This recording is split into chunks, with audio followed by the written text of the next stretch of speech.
Lucas Dias! Lucas Dias!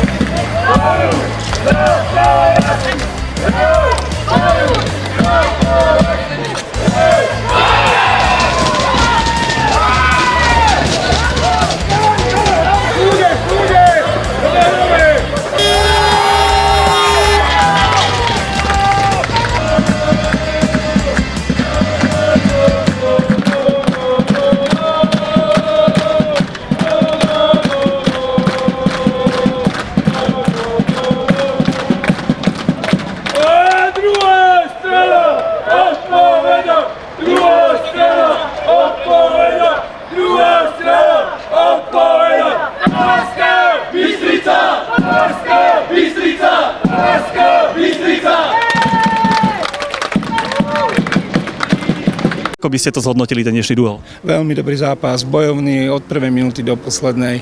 V prvej tretine sme troška sme pomalšie začali, mali sme tam pár vylúčení a tie sa ale vyhovárať počas celého zápasu nebudeme, ale od druhej tretiny tam už bolo srdce nasadenie a vrátili sme sa a ten golík visel na konci na vlásko. Ale aj Považska podala veľmi dobrý výkon. Ja som na chlapcov hrdý a verím tomu, že zajtra zase máme na víťaznú vlnu. Po tej výhre v Skalici to vás možno aj tak motivovalo, aj tých chalanov bolo vidno, že si veria? My ideme krok za krokom, každý súper, minulý týždeň to bola Skalica finalista, teraz to bol majster, hanbu sme si nespravili, my sa môžeme na takýchto prehrách iba učiť a posúvať ďalej. Ja verím tomu, že na jar to už bude výborné. Ľahšie sa hodnotí teda tento vyhratý zápas.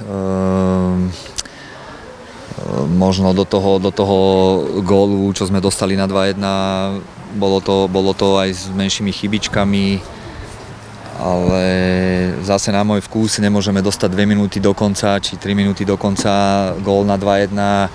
Proste taktická chyba, ktorý sa snažíme vyvarovať, takže jediné som spokojný s výsledkom, ale s výkonom moc nie. Čo pred tým zajtrašným zápasom, predsa je to v veľmi rýchlom slede, dnes veľa síl stal dnešný zápas?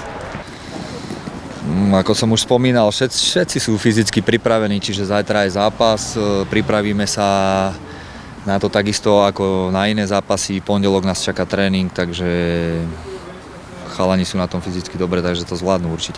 Pýtam sa ešte na prvú formáciu, tie góly moc nepadajú, je to len o tom, aby sa trafili a už sa to rozbehne? Je to aj o tom, no, ten prvý gól tiež sme dali taký, to tam dopadlo nejako, zapadlo do brány a to je presne v tom športe to býva, minulú sezónu to padalo, teraz aj superi si dávajú väčší pozor na tých produktívnych hráčov, dôslednejšie to bránia, takže my sa s tým musíme len popasovať a nájsť nejaké cestičky, aby zase tie góly začali naspäť padať.